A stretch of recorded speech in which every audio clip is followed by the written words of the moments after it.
सुरक्षा को लेकर इंदौर कलेक्टर आशीष सिंह के आदेश के बाद 1 अगस्त से बिना हेलमेट के दोपहिया वाहन चालकों को पेट्रोल पंप पर पेट्रोल नहीं दिया जा रहा है। वहीं शासकीय कार्यालयों में भी आने वाले दोपहिया वाहन चालकों के लिए हेलमेट अनिवार्य किया गया है। हालांकि राजनीतिक तौर पर इसका विरोध शुरू हो गया है। कांग्रेस पार्टी ने सभागायुक्त कार्यालय पर इसको लेकर एक ज्ञापन सौंपा है। कांग्रेस नेताओं ने इसे तुगलकी आदेश बताया है। कांग्रेस नेताओं द्वारा मांग की गई है कि इंदौर में हेलमेट अचानक से अनिवार्य नहीं किया जाना था, जबकि इसको लेकर पहले शहर में जन जागरण अभियान चलाने की जरूरत थी।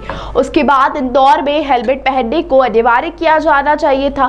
कांग्रेस नेताओं का कहना है कि वे शहर में ट्रैफिक व्यवस्थाओं में सुधार और सड़क सुरक्षा को लेकर गंभीर है, लेकिन अचानक से ऐसा आदेश जारी करने से आम नागरिक प्रभावित हो रहे हैं, इसीलिए ऐसा निर्णय वापस लिया जाना चाहिए। कांग्रेस नेताओं का तर्क है कि इसे चरणबद्ध तरीके से लागू किया जाना चाहिए था और जागरूकता के माध्यम से इसके लिए लोगों को परिपक्व किया जाना चाहिए था। कांग्रेस द्वारा किए गए इस आंदोलन में बड़ी संख्या में हाथों में तख्तियां लिए जुटे कार्यकर्ताओं ने इस निर्णय के विरोध में नारेबाजी की। कांग्रेस नेताओं ने सवाल किया कि बिना हेलमेट पेट्रोल नहीं दिया जाएगा, यही ट्रैफिक सुधार की नीति है। साथ ही उन्होंने ट्रैफिक सुधार के लिए कोई ठोस योजना बनाने की मांग की है।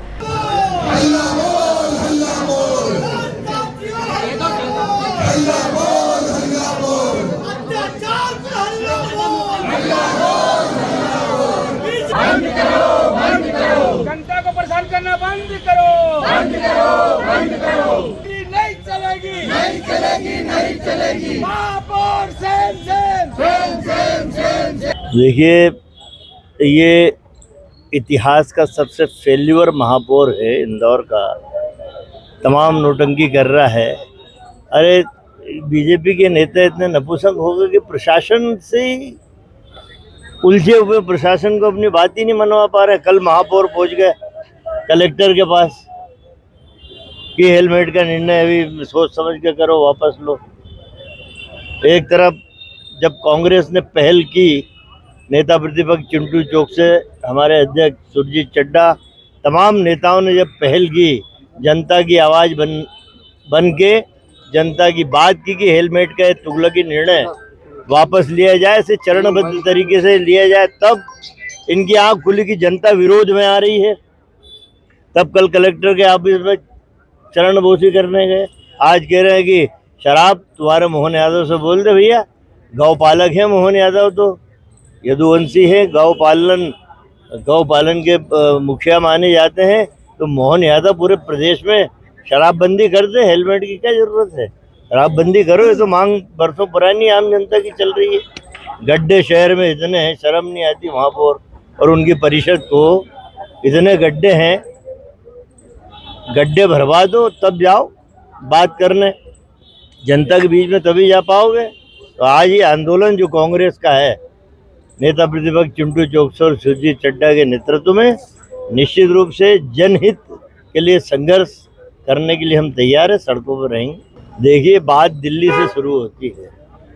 नरेंद्र मोदी की बगल में जब अडानी इस देश के महान उद्योगपति हैं, जिन्हें मुद्रा पोर्ट जो बंदरगाह है नरेंद्र मोदी ने दे दिया कि आप संचालित करेंगे, सबसे बड़ा ड्रग का व्यापार और सबसे बड़ा ड्रग की खेप मुद्रा एयरपोर्ट पे पकड़ाई थी, वही ड्रग बढ़ रही है और वही बीजेपी के लोग ही इसमें अधिकतर लिप्त हैं। विश्वास सारंग हो या मोहन यादव की बगल में वही लोग बैठेंगे जो इस प्रदेश को नशे के गड्ढे में झोंक देना चाहते हैं। तो ये बातें आम जनता तक पहुंच रही हैं कि बीजेपी, चाहे महिलाओं के साथ संदिग्ध अपराध हो या ड्रग का मामला हो, इन सारे मामलों में भारतीय जनता पार्टी के नेताओं का इन्वॉल्वमेंट है। मैं बोल रहा हूँ 3 साल बनाम नवाचार किस चीज का? कि ट्रैफिक की बात करी तो ट्रैफिक के मीम्स बन गए। आज इंदौर शहर में अगर किसी आदमी को निकलना हो तो 1000 बार सोचना पड़ेगा कि कौन से मार्ग पे जाऊंगा तब अपने गंतव्य तक व्यवस्थित पहुंच जाऊंगा। फिर दूसरी बात आती है कि कौन सी ऐसी सड़क है जो व्यवस्थित है जहाँ पे बगैर गड्ढे के आदमी निकलेगा। फिर आप बात करो चौराहों की, तो मधुमिलन चौराहा पिछले 2-2.5 साल से बन रहा है। आप देखते हैं पूरा शहर देख रहा है कि उस चौराहे पे पता नहीं कौन सी इंजीनियरिंग का उपयोग हो रहा है, जो आज तक वो चौराहा सही नहीं हो पा रहा है। विजयनगर चौराहे की बात करें तो आदमी को पता ही नहीं है कि किस तरह से जाना है। कान नदी की बात करो तो जो नदी नाला बन चुकी, आज भी वही स्थिति है। 2 इंची बरसात में शहर जलमग्न हो गया। गंदे पानी की समस्या से लोग परेशान है। 1000 करोड़ रुपए से ज्यादा का ड्रेनेज का घोटाला, आज तक सही अपराधी पकड़े ही नहीं गए। 10 करोड़ से ज्यादा सड़क का घोटाला। नगर निगम की स्थिति बद से बदतर स्थिति में कर दी कि आज नगर निगम के ऊपर लगभग 1200-1300 करोड़ रुपए का कर्जा है और हर महीने 175 करोड़ के खर्च है। कैसे संभव है? नगर निगम पे पूरा पलीता लगा लिया, पूरा नगर निगम का डब्बा गोल कर दिया महापौर जी ने। यह है 3 साल का नवाचार, पूरे शहर को होर्डिंग पोस्टरों से बदरंग कर दिया। यह है महापौर जी का 3 साल का पूरे कार्यकाल का 3 साल बेमिसाल, जिसमें जनता परेशान। 300 करोड़ रुपए का जलूस प्लांट आज लोकार्पण करने की उम्मीद है। निश्चित रूप से आप आने वाले समय में देखिए, जब देश आज़ाद हुआ, जब मुट्ठी भर 37 करोड़ रुपए थे। विकास एक निरंतर चलती प्रक्रिया है, लेकिन विकास निरंतर जब व्यवस्थित जब होगा, जब पैसे का दुरुपयोग रुकेगा, अपव्यय रुकेगा, भ्रष्टाचार रुकेगा। लेकिन चूंकि महापौर जी के नेतृत्व में 3 साल में भ्रष्टाचार का संपूर्ण रूप से बोलबाला है, भ्रष्टाचारियों पर किसी प्रकार की कोई कार्रवाई नहीं हो रही है, इसीलिए आज नगर निगम की स्थिति बद से बदतर बनी हुई है। क्या जलूस प्लांट जो लगा है, इसमें कहीं ना कहीं भ्रष्टाचार हुआ है? अब वो उसके बारे में अपन विस्तृत चर्चा करेंगे, मैं जानकारी लेके बात करूंगा, है ना।